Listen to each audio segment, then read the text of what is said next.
У ефірі «Об'єктив». Під час літнього сезону ми традиційно працюємо со студії у Ньюсрумі. З вами Ольга Старостіна. Вітаю та запрошую на новини по-білоруську і без цензури. Беларусь на розстанях. З Москвою. Настоящих отношений с Россией никогда быть не может. Тады з Брюсселем. С Европой, с ее системой ценностей, ценности белорусского большинства несовместимы. Столичных уладов у отставку. Действия или бездействие чиновников в конечном итоге привели к тому, что жители района вынуждены подавать в суд. Меншукі хочуць правесці мясцовы рэферэндум. 30 гадоў клопату пра беларускую мову. Быў і пад'ём, быў заняпад і розныя моманты. Зараз беларуская мова стала модным брэндам сярод эліты. Планы таварыства беларускай мовы на 4-е дзесяцігоддзе. Актыўна развіваем супрацу з еўразвязам, які фінансуе безліч беларускіх праектаў. З Расіяй жа вядзём руцінныя перамовы аб інтэграцыі, заявіў міністр замежных справаў. Толькі пра што менавіта вядзецца на гэтых перамовах, не распавёў. Чаму за зачыненымі дзвярыма Масква і Менск вызначаюць лёс нашай краіны, ды як Беларусь лавіруе паміж усходам і захадам, распавядзе Юлія Цяльпук.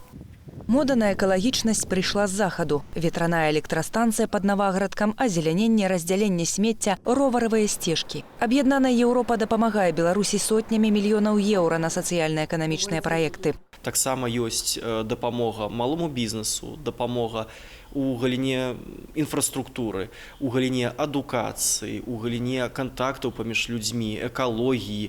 Мы бачым дзесяткі і дзесяткі еўрапейскіх праектаў, якія па кропельцы, па крышачку, але рэалізуюцца па ўсёй Беларусі. На старонцы прадстаўніцтва ЕС у Беларусі бачым увесь спіс праграмаў не толькі ў межах усходняга партнёрства. Напрыклад, такія брэнды, як Марк Формель ці крама дзіцячай вопраткі «Буслік» значна павялічылі свае прыбыткі праз еўрадапамогу. Угару супраца ідзе 2,5 гады пасля зняцця Радай міністраў еўразвязу санкцыяў, уведзеных супраць шэрагу беларускіх дзяржслужбоўцаў і кампаніяў за паслявыбарчыя рэпрэсіі 2010 года. Палітвязняў вызвалілі, стварылі каардынацыйную групу ЕС Беларусь. Рэгулярна сустракаюцца чыноўнікі з Беларусі і з Еўропы, каб паразмаўляць пра правы чалавека. У самой галіне правоў чалавека нічога не змяняецца. Наадварот, мы бачым, што уводзяцца новыя абмежаванні, напрыклад, на свабоду сходаў, пра нейкі мараторый на смяротнае пакаранне, гаворкі няма. Правы чалавека, аднак, застаюцца прадметам палітычнай канфрантацыі з захадам. У сваю чаргу канфлікт вакол інтэграцыйных працэсаў маем з усходняю суседкаю, нашым асноўным крэдыторам і пастаўляльнікам энергарэсурсаў. Настоящих отношений с Россией никогда быть не может. Они выстраивались и продолжают выстраиваться по принципу «нефть в обмен на поцелуи». Это достаточно такая зыбкая база. А с Европой, с ее системой ценностей, ценности белорусского большинства несовместимы. Или та демократия, которая есть в Беларуси, она чисто имитационная и изменена в ближайшее время быть не может. Дзяржаўнае стаўленне да сяброўства сёння агучыў кіраўнік МЗС. Выжыць у сённяшняй сітуацыі, якая характарызуецца высокім узроўнем канфрантацыі, можна толькі, калі будзем сябраваць з усімі. І гэта нашая палітыка – адзін з асноўных прынцыпаў шматвектарнасці. З кім маем сябраваць і на каго раўняцца, разважаюць менчукі. Лучше перенимать опыт у западных стран, они более развиты в этом плане. Но как-то отношения дружеские у нас более с Россией, поэтому мы у нее что-то перенимаем. В европейских странах оно поинтереснее выглядит. Мне вообще нравится идея русского мира, славянского мира. И я считаю, что белорусы, украинцы, русские должны вместе друг друга держаться. Треба брать корыстное для нас, для наших умов, адтуль и адтуль. Сяброўства гэта браць, але і даваць узамен. У Масквы на працягу 20 гадоў бралі танныя пазыкі і энерганосьбіты. Цяпер Крэмль чакае абяцанага выканання старой інтэграцыйнай дамовы аб стварэнні саюзнай дзяржавы. Перамовы ідуць, запэўніў Уладзімір Макей, але пра іхны змест шырокую грамадскасць улады ўсцяж не інфармуюць. Юлія Цяльпук, Белсат. Пазоў адхіліць пастанавіў суд цэнтральнага раёну Мінску. Падчас разгляду справы актывістак руху «Маці 328». 3 жанчыны спрабавалі прыцягнуць да адказнасці Міністэрства ўнутраных справаў за тое, што міліцыянты не здолелі паінфармаваць іх ды іхных дзяцей пра небяспеку крымінальнай адказнасці паводле наркотычнага артыкулу. Мы написали кучу жалоб, мы выяснили, что профилактика в нашей стране не ведется, а за профилактику несет ответственность МВД.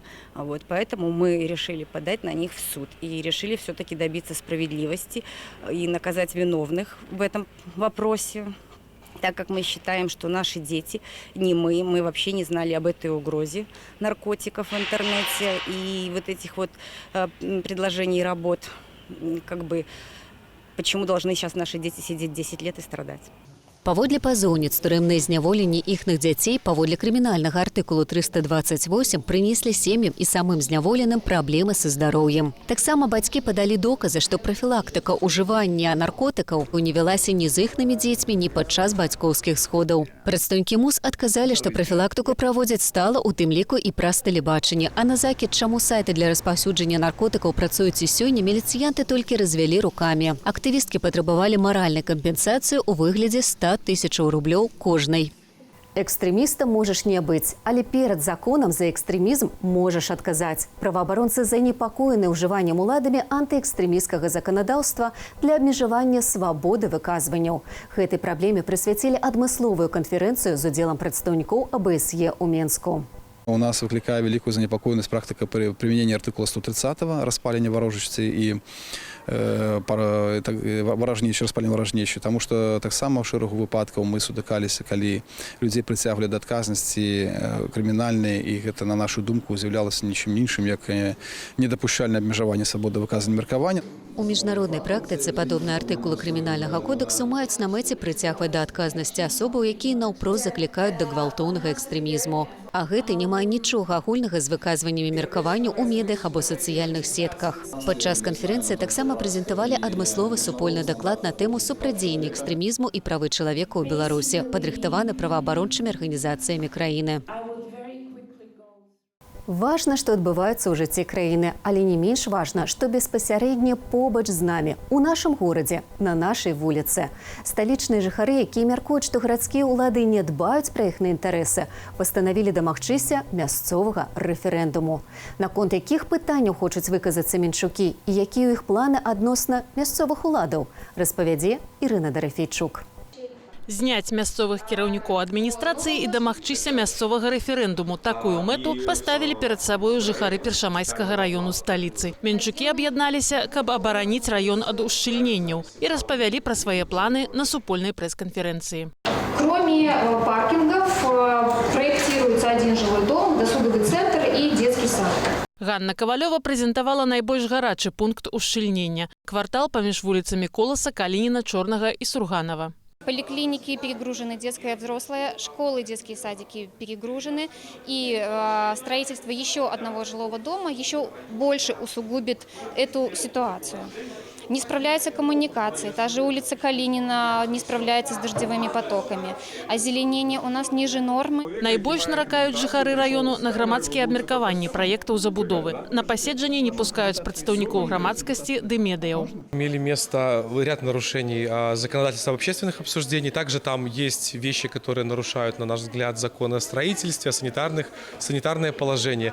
Мы эту всю информацию обобщили, а также замечания наши и предложения к этому проекту и отправили в прокуратуру. Апроч пазову ў прокуратуру, актывісты ствараюць электронную петыцыю за адстаўку кіраўніка адміністрацыі раёну Ігора Кудрэвіча да ягонага намесніка Васіля Касаўца. Действие или бездействие чиновников в конечном итоге привели к тому, что жители района вынуждены подавать в суд, потому что они не смогли урегулировать свои претензии к администрации в рамках законодательства. Станоўчы досвед жыхароў іншага праблемнага кварталу ў раёне, забудовы вакол Беларусьфільму, дзе планавалі надбудаваць мансарды, паказвае, суды дапамагаюць атрымаць нефармальныя адказы на запыты.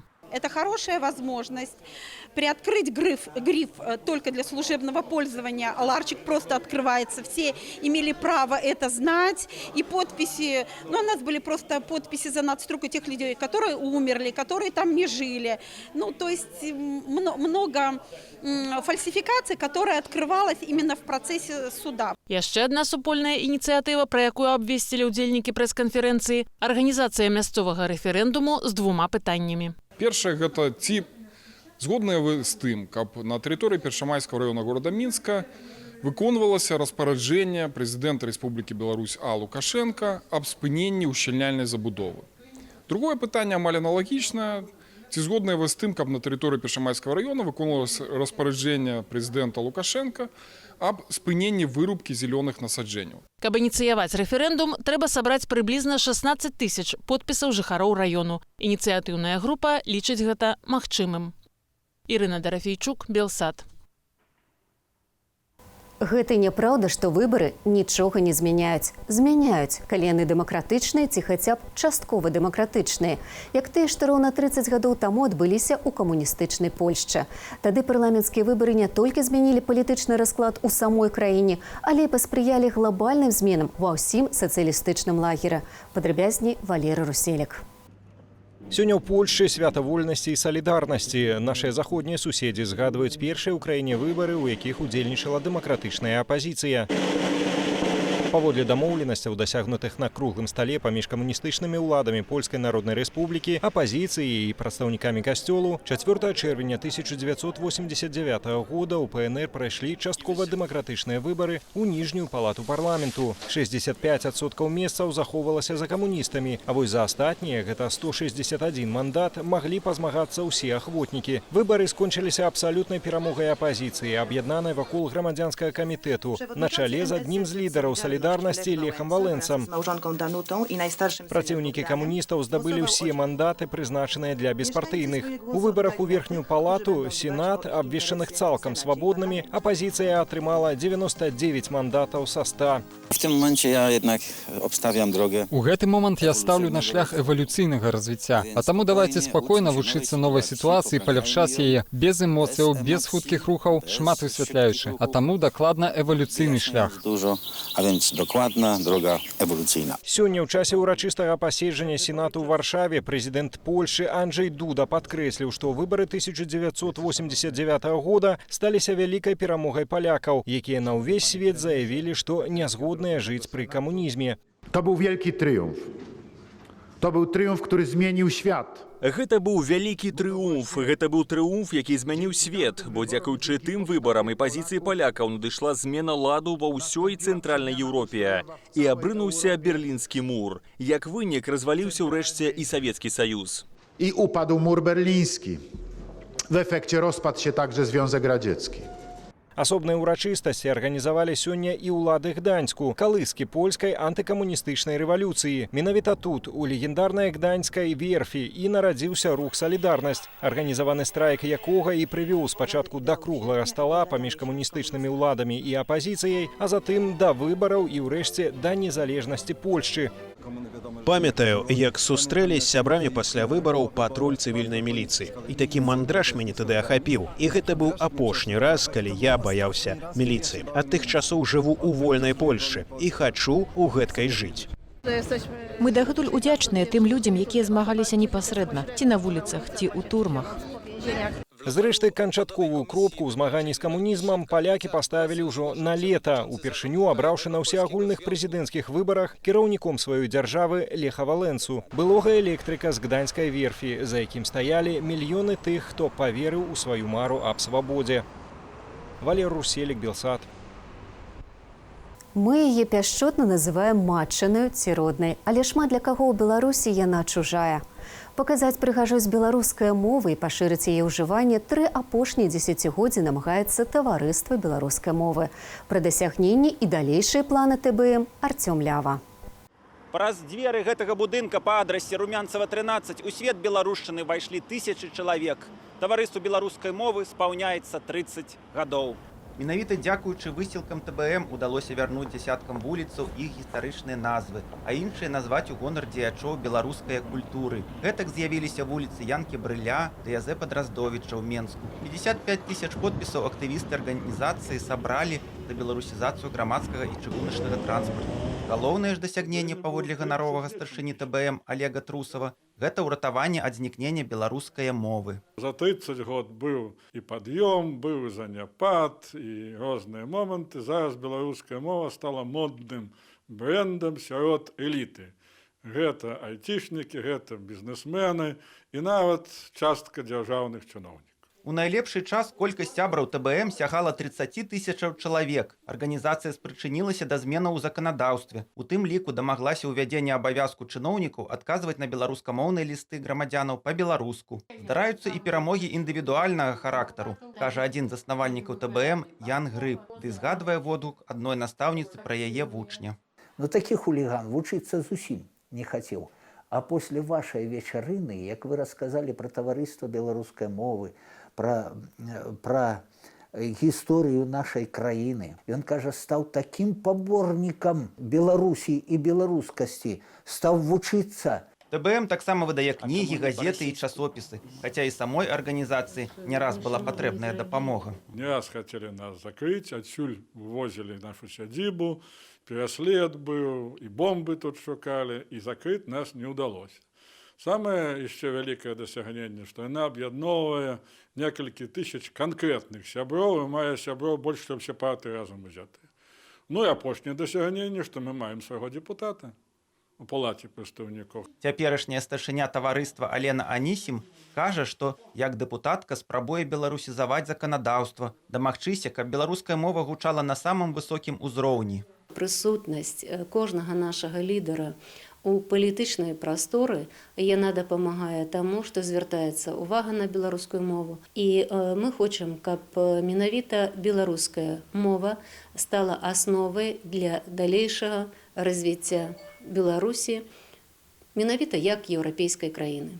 Пры поўнай адсутнасці ў краіне беларускамоўных вышэйшых навучальных установаў таварыства ініцыявала стварэнне беларускамоўнага універсітэту імя Ніла Гілевіча. На сённяшні дзень сітуацыя такая, што ў нас ужо адбыліся курсы па многіх дысцыплінах: фізіка, інфарматыка, гісторыя і замежныя мовы. Цяпер ТБМ актыўна працуе таксама над праектам закону аб дзяржаўным падтрыманні беларускай мовы і дамагаецца яго ўлучэння ў парадак працы палаты прадстаўнікоў. Артём Лява, Белсат. Сталіца рыхтуецца да параду 3 ліпеня. І ў сувязі з гэтым ажно на 6 дзён з 21 да 23 гадзіны абмяжуюць рух на адной з цэнтральных артэрыяў – праспекце Машэрава. Першы пробны марш прайшоў напярэдадні. Рух будзе перакрыты ад вуліцы Даўмана да праспекту Незалежнасці яшчэ 6, 10, 13, 17 і 20 чэрвеня. У сувязі з трэнаваннем зводнай роты ганаровай варты таксама зменяць свае маршруты аўтобусы нумар 29, 44 і 136. Сёлета ўлады вырашылі перанесці святочны парад да Дня незалежнасці Беларусі на вечар 3 ліпеня. А 21 гадзіне запланаваны пралёт паветранай групоўкі з вайсковымі верталётамі ды самалётамі, пасля чаго пройдзе механізаваная вайсковая калонна. Таксама у сёлетнім парадзе возьмуць удзел прадстаўнікі войскаў 8 дзяржаваў, сярод якіх больш за 3 сотні вайскоўцаў Кантэміраўскай дывізіі заходняй вайсковай акругі Расіі. Заўтра сусветны дзень наваколля. Ці шануем і ахоўваем мы прыроду? І чым яна нам адказвае? Пабачым прагнозе надвор'я. Я ж на гэтым развітваюся. Прыемнага вам вечара. Беражыце сябе.